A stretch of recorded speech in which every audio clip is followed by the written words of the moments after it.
The rain hammered against the windows of the Metro Court like Port Charles itself was warning Emma Scorpio Drake to turn around and run. But Emma had never been the kind of woman who backed down from a storm. Not when she was a child helping her grandmother solve mysteries. Not when she fought to prove herself at Stanford. And certainly not now. She stood near the hotel bar, arms folded tightly across her chest, staring at the latest article that had exploded online. Her hands trembled as she scrolled through the accusations again. Environmental research fraud exposed. Emma Scorpio Drake named primary suspect. The article had already gone viral. Her university suspended her fellowship. Her research partners refused to answer calls. And worst of all, someone had leaked private emails making it appear Emma falsified climate data for grant money. It was a lie, every word of it. But in Port Charles, lies spread faster than truth. "You okay?" Emma looked up sharply as Gio approached cautiously. His expression softened the moment he saw tears threatening her eyes. "No," Emma admitted bitterly. "I'm not okay." She shoved the phone into his hands. "They destroyed me overnight." Gio read the headline, jaw tightening. "This doesn't make sense. You'd never fake research." "Tell that to the internet." Emma laughed hollowly, but there was no humor in it. "The school board already launched an investigation. My funding's frozen. Every news site is calling me a fraud." Gio's eyes narrowed. "Who leaked this?" Emma hesitated. "I think I know." At that exact moment, across the Metro Court restaurant, Britt Westbourne slowly lowered her champagne glass and smiled. Britt had returned to Port Charles weeks earlier, claiming she wanted a fresh start. Most people didn't believe her. After all, Britt's history was littered with manipulation, betrayal, and calculated revenge. But she'd seemed calmer this time, softer even. She worked quietly at General Hospital, avoided drama, stayed out of old rivalries, at least on the surface. But nobody noticed how intensely Britt watched Emma, especially whenever Robert or Anna praised her, or when Patrick spoke proudly about Emma's achievements. Britt noticed everything, and deep beneath her composed exterior burned a resentment so vicious it had quietly consumed her for years. Because Emma represented something Britt believed life had stolen from her: a future, a family, a legacy untouched by scandal, and Britt hated her for it. Later that night, Britt sat alone in her apartment staring at an old photograph. It had been taken years ago at General Hospital. Robin smiling brightly, Patrick beside her, little Emma between them, perfect, happy, whole. Britt's expression darkened. "That should have been me," she whispered. Tears glistened briefly in her eyes before fury swallowed them whole. Years ago, Britt had convinced herself she could finally have stability, love, a real life. But every dream collapsed. Patrick never truly chose her. Nicholas betrayed her. Jason left. Even her own mother manipulated her endlessly. And while Britt lost everything over and over again, Robin and her family remained untouchable. Until now. Britt slowly opened her laptop. On the screen sat dozens of files, forged emails, altered financial transfers, research documents manipulated with terrifying precision, every piece carefully designed to destroy Emma's credibility. Britt leaned back coldly. "You have no idea what losing everything feels like yet," she murmured. "But you will." The next morning, chaos erupted at General Hospital. Reporters swarmed the entrance after rumors spread that Emma might face criminal charges tied to federal grant fraud. Anna stormed through the lobby furiously. "Where is she?" Felicia rushed toward her. "She's upstairs with Robert." Anna's voice shook with rage. "This is a setup." Nearby, Portia looked uneasy. "The evidence looks convincing." Anna snapped toward her. "You think my granddaughter forged research?" "No, because someone wants her destroyed." Across the room, Britt calmly reviewed patient charts as though nothing unusual was happening. But her fingers tightened subtly around the clipboard when she overheard Anna. Then came the moment nobody expected. Emma entered the lobby. Cameras immediately exploded with flashes. "Emma, did you fake your research? Did you steal grant money? Are federal investigators involved?" Emma froze. Panic overtook her. Voices blurred together. Questions became accusations, judgments, condemnation. Then suddenly a reporter shouted, "Like mother, like daughter." Anna lunged forward instantly. "Get away from her." Security scrambled as Emma staggered backward in shock. The comment hit harder than anyone realized, because Emma knew exactly what they meant. Robin had once been falsely accused too. The Scorpio name always attracted scandal. Emma turned and fled the hospital in tears, and Britt watched it all unfold with chilling satisfaction. But Britt's revenge was never truly about Emma. That truth emerged days later. Jason Morgan discovered it first. He'd noticed inconsistencies in the leaked files. Metadata timestamps didn't match. Certain records had been altered after submission. Someone sophisticated had fabricated the evidence, and when Spinelli traced the anonymous server routing, it led to a familiar encrypted account once used years ago by Liesel Obrecht. Jason's eyes darkened. Britt. Meanwhile, Emma's life continued collapsing. Her university formally expelled her pending investigation. Sponsors withdrew support. Online harassment intensified. Some messages even told her to disappear forever. The pressure became unbearable. One evening, Emma sat alone on the pier, staring numbly into the freezing water below. "I didn't do this," she whispered brokenly. "But nobody believes me." She thought about Robin, about Patrick, about disappointing everyone, the humiliation, the shame.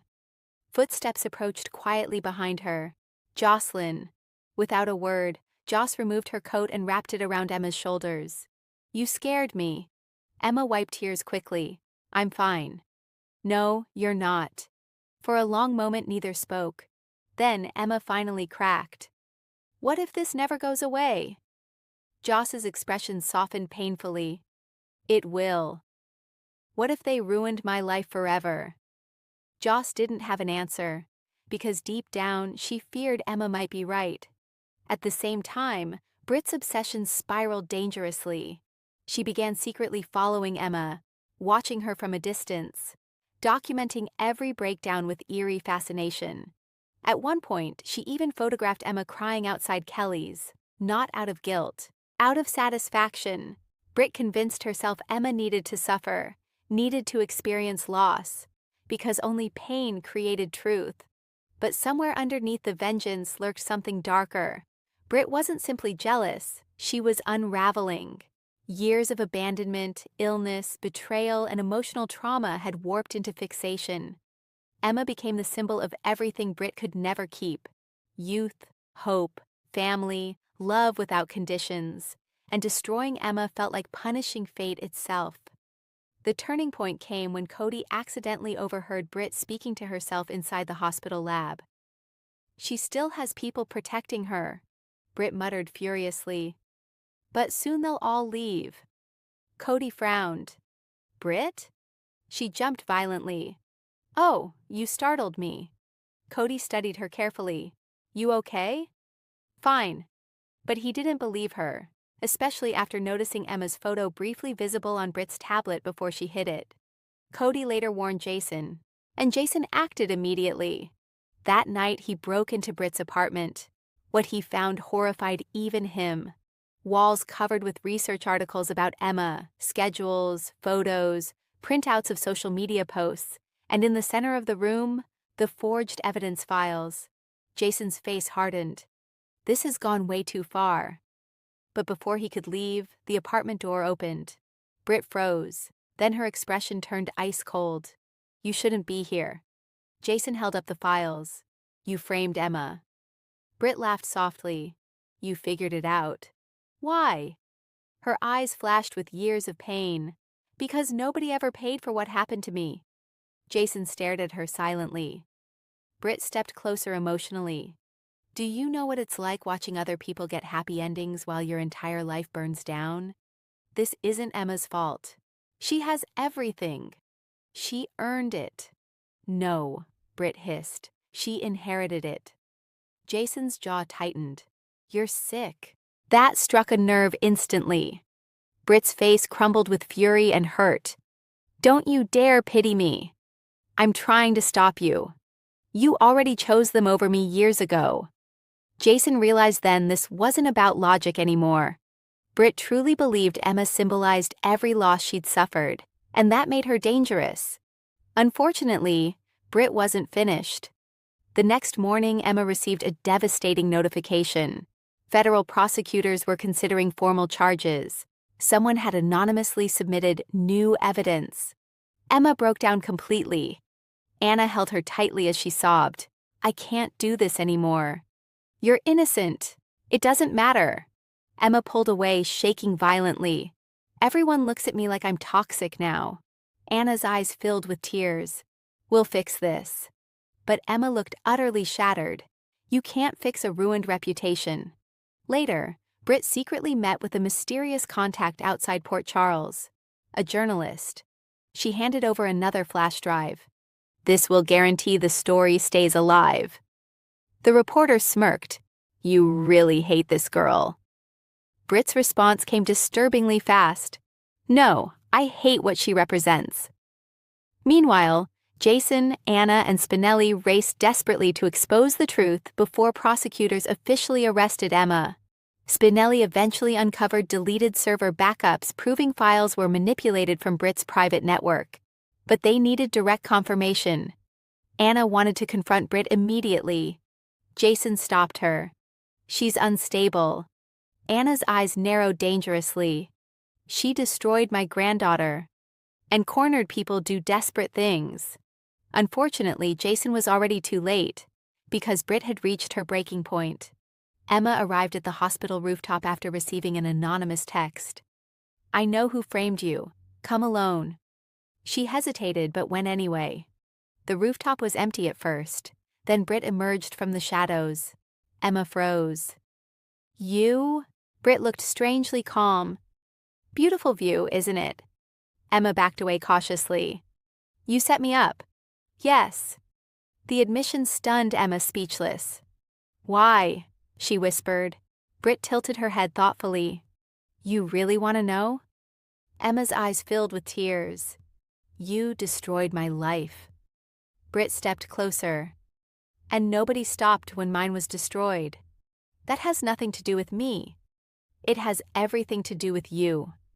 Britt's voice cracked for the first time. "You got the family, the future, the unconditional love." Emma stared at her in disbelief. "So this was jealousy?" "No," Britt whispered darkly. "It was justice." Emma shook her head. "You need help." Those words detonated something inside Britt instantly. Her composure shattered. "You think I'm crazy? I think you're hurting. I am hurting." Britt screamed it with terrifying force. Tears streamed down her face now. "Do you know what it feels like watching everyone move on while you stay broken forever?" Emma's fear softened briefly into pity, and Britt hated that most of all. "Don't look at me like that. I never wanted your life. But you had it anyway." Britt grabbed Emma's arm suddenly. Emma gasped. Below them, storm clouds rolled across Port Charles. "You were supposed to lose everything," Britt whispered shakily. "Then why do I still feel empty?" At that exact moment, Jason and Anna burst onto the rooftop. "Britt!" Britt turned sharply. Emma pulled free instantly. Anna rushed toward her granddaughter protectively. Jason faced Britt carefully. "It's over." Britt laughed weakly through tears. "No, it never ends." Police sirens echoed below. Britt's expression shifted the moment she realized the truth. There was no escape this time, no manipulation left, no one coming to save her. For one heartbreaking second, Britt looked completely shattered, not evil, not cruel, just profoundly broken. Then she whispered something nobody expected.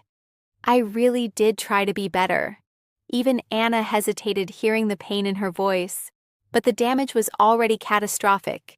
Emma's reputation had been destroyed worldwide, her future uncertain, her emotional scars permanent. And Britt had crossed a line even she could never uncross. As police reached the rooftop entrance, Britt slowly stepped backward toward the ledge. Jason's eyes widened. "Don't." Britt looked out over Port Charles silently. Wind whipped through her hair as tears rolled down her face. "I'm tired," she admitted softly. Emma suddenly stepped forward. Please don't." Everyone looked at her in shock.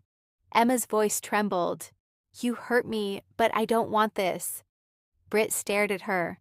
For the first time all night, genuine emotion broke through the bitterness.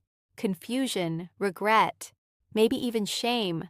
But before anyone could react, a loud crack of thunder exploded overhead. Britt startled violently near the slick rooftop edge. Her foot slipped. Anna screamed. Jason lunged forward, but Britt fell backward over the ledge. Emma gasped in horror. At the last possible second, Jason caught Britt's wrist. She dangled dangerously above the city streets below. Rain poured harder. Jason strained to hold on. "Grab my arm!" Britt looked up at him with hollow eyes, then toward Emma. "You still tried to save me?" she whispered weakly.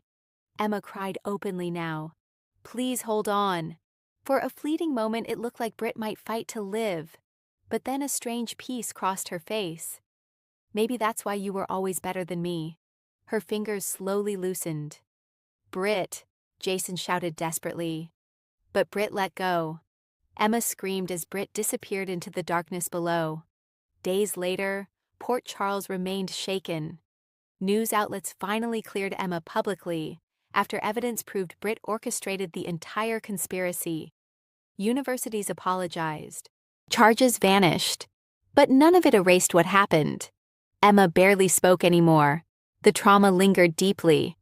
One afternoon, she stood alone at Britt's grave unexpectedly.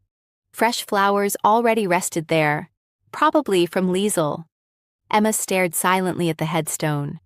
"I hated you for what you did," she admitted quietly, "and part of me still does." Wind rustled softly through nearby trees. "But I think you hated yourself more." Emma placed a small white flower beside the grave. "You didn't have to become this." Tears filled her eyes again. None of us are born broken. As Emma turned to leave, she noticed Jason standing nearby watching quietly. "You okay?" he asked gently. Emma looked back toward the grave one final time. "No," she answered honestly. "But I will be someday." And for the first time since the nightmare began, Emma finally walked away from the darkness instead of letting it consume her. Thank you for watching. Write what you think about it. Subscribe to the channel.